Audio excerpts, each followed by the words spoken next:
During a group vacation, my best friend demanded I pay for her entire trip, shouting, "You make more money than me. It's only fair."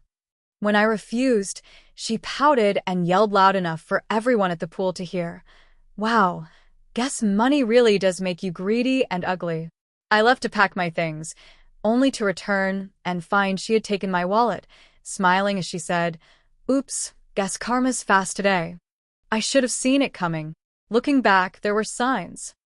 But when you've known someone since you were 15, it's hard to believe they're capable of doing something that low. Her name's Megan.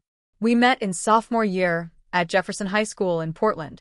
Same math class, same snarky sense of humor. We clicked fast. We grew up together, helped each other through bad relationships, toxic jobs, deaths in the family. She was like a sister. I never thought that friendship would end like this. I got promoted at my job last year. Assistant director at a mid-size ad agency. The pay raise was decent. I wasn't rich, but I was doing well.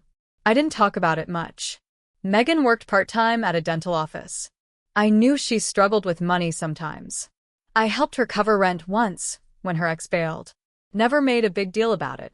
When I suggested a group vacation, Megan jumped at the idea. We planned a trip to Palm Springs with 3 other friends, Kim, Danny, and Alex. We rented a house with a pool, split 5 ways. It was supposed to be fun. The first red flag came the moment we got there. Megan didn't bring groceries, didn't contribute to the first night's dinner, and casually said, "I'll Venmo someone later." She never did. The second day, we went out to eat. Megan didn't order much, just a salad and 2 drinks, but when the check came, she leaned back, smiled at me, and said, "You got this, right? It's not like you can't afford it." I was caught off guard. I paid. I didn't want to start drama in front of everyone, but it didn't stop. Every single day, she made some snide comment about money. Must be nice being the rich one. Hey, maybe you should adopt me. I should have brought a sugar daddy like her, she joked to Kim once when I wore a new sundress. I tried to laugh it off, but it started getting under my skin. Then came the 4th day. We were sitting by the pool at the rental house. It was around 11 a.m. The sun was strong, the kind that makes everything feel sticky. Megan walked over with a mimosa and flopped into the lounge chair next to me. She was wearing sunglasses and had this smug look like she'd been waiting to start something. "So," she said loudly, "I forgot to pay my share for the house. You'll cover it, right? You make more money than all of us." I turned and stared at her. "What?" "You heard me," she said, even louder this time. "It's only fair. You make more. You should pay more." I blinked. "That's not how this works, Megan." She stood up and raised her voice even higher. "Wow, guess money really does make people greedy and ugly." People by the pool turned to look. One guy laughed. My stomach dropped. I couldn't believe she'd just said that in front of everyone. I didn't respond. I got up and walked inside. My hands were shaking. I felt humiliated. Kim followed me and tried to calm me down. I told her I was leaving. I couldn't stay with someone who would humiliate me like that. I packet fast. Tossed everything into my suitcase and zipped it shut. I was going to grab my wallet, call a rideshare, and go check into a hotel for the last 2 nights. When I came back out to the pool to grab my purse, my bag was there, but my wallet wasn't. Megan was sitting by the bar near the edge of the yard. She saw me looking around and smiled. Then she held it up. "My wallet." "Oh, this?" she said, flipping it open like it was hers. "Guess karma's fast today." She laughed.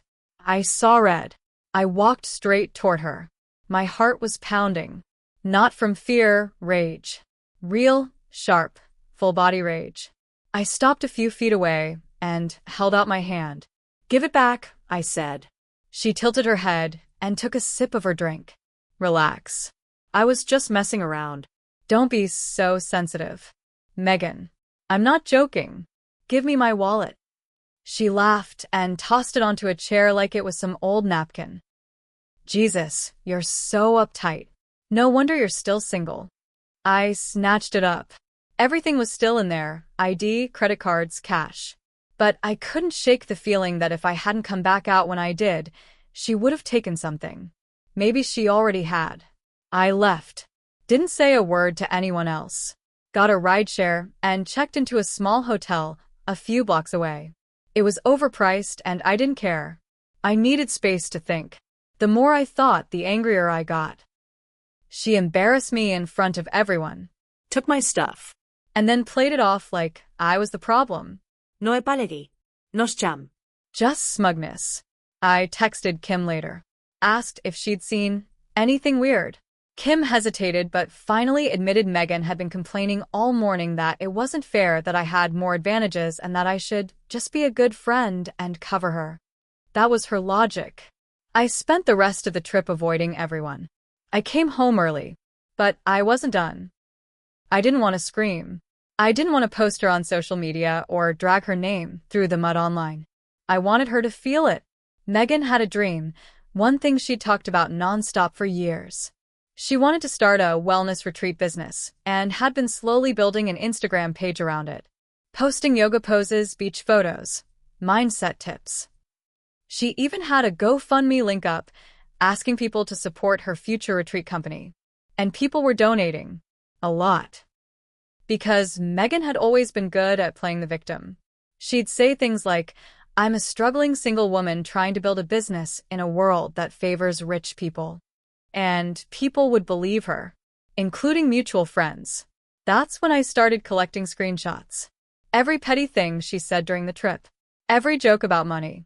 Every text she sent me in the past where she said stuff like, "Maybe I should just start scamming rich guys," or "Lying's fine if it gets you ahead." I put together a little dossier, and then I started talking. I messaged a few mutuals who had donated to her GoFundMe. I told them what really happened on the trip. Sent proof. Told them to check their bank statements. Some were furious. One girl named Leah demanded a refund. Megan blocked her. But it got bigger.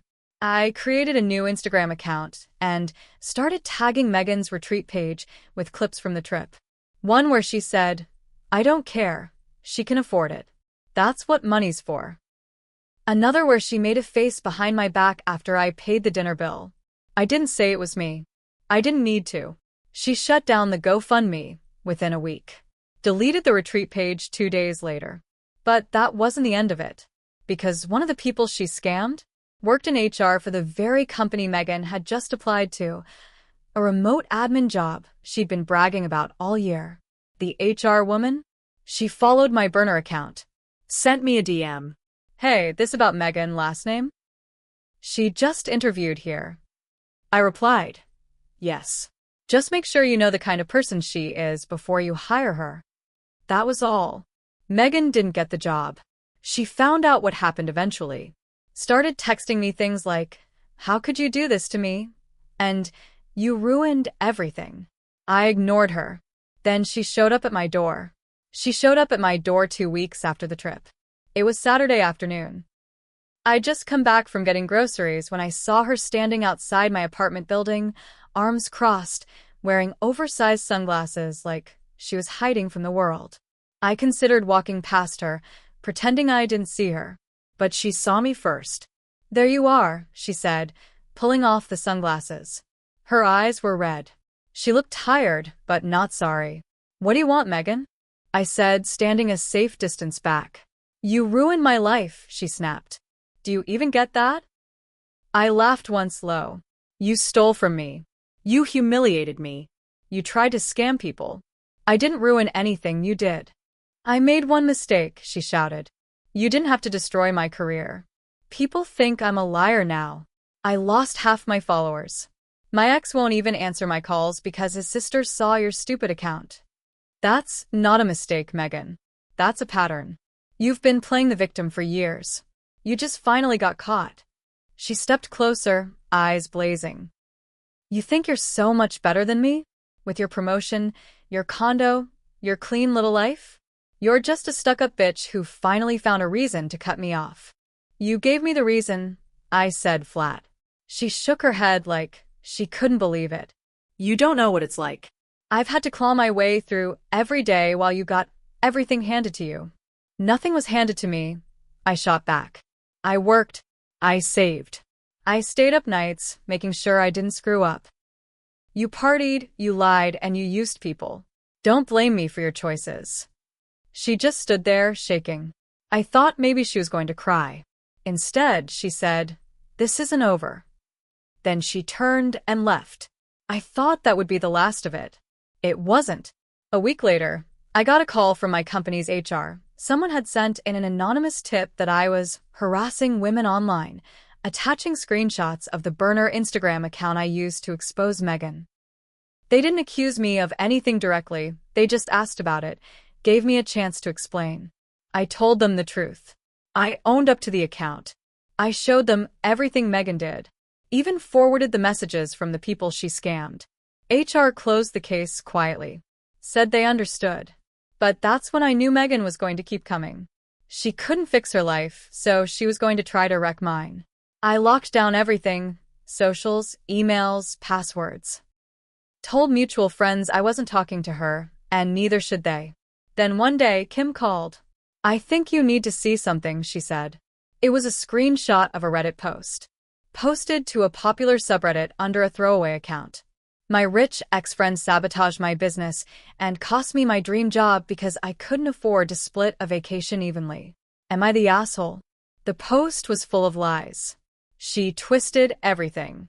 Made it sound like I bullied her. That I flaunted my wealth. That I mocked her for being broke. But the worst part? She linked the GoFundMe again, under a different name. New retreat, same scam. People were donating again. That post lit a fire under me like nothing else had. Megan didn't just lie about what happened. She turned herself into a victim again, got people to donate again, and now she was using Reddit, of all places, to spread her new scam. It wasn't even creative. Just a new retreat name, new fake mission, same soft pastel branding and healing journey nonsense. And the comments? Some believed her. They called me a jealous ex-friend, a toxic capitalist, a bully. I didn't care what strangers thought. But watching her get more money, again after everything, that's what finally made me snap. So I did something I hadn't done before. I went public. No more burner accounts. No hiding. I logged into my personal Instagram. I posted a full breakdown. A video of me explaining exactly what happened in Palm Springs. The screenshots. The receipts. The fake GoFundMe schemes, both of them. I spoke slowly, clearly, no yelling, no dramatics. Just facts. Then I dropped a bomb. I shared her Reddit post and showed the proof that it was hers. Same writing, same phrases, same donation link that traced back to her PayPal. And people listened. My followers shared it. Then some of Megan's old followers, ones who had donated before, started to turn on her. Some even went after her in the comments of her new fundraiser. A few demanded refunds. One girl posted a chargeback guide under every one of Megan's posts. It snowballed. Within 48 hours, the new GoFundMe was shut down. Within 72, Megan deleted her new retreat page. By the end of the week, she made her main Instagram private and posted a teary-eyed story saying she was being bullied by people who don't understand how hard it is to dream when you're poor. But it didn't work this time. Nobody bought it. A small influencer blog picked up the story, called her the wellness grifter. It blew up just enough to ruin her rep permanently. She tried to come at me legally, sent a weak cease and desist letter through some cheap online legal site. My lawyer friend laughed it off. But I'd be lying if I said it didn't cost me anything. I lost a few mutual friends who thought I went too far. I spent days feeling sick from the stress. Part of me wondered if I should have just walked away. But then I'd think about her holding my wallet, her laughing, her saying I was ugly and greedy in front of strangers, her twisting the truth to make people pity her while she stole from them. And I'd feel fine again. Megan moved back in with her mom in Salem. Last I heard, she's working at a tanning salon and still telling people she's launching something soon. We haven't spoken since that day outside my apartment. Sometimes I scroll through her old Instagram stories, what's left of them. All those quotes about karma and energy and being a light in a dark world. And I smile. Because sometimes karma doesn't come on its own. Sometimes you have to drag it in by the hair.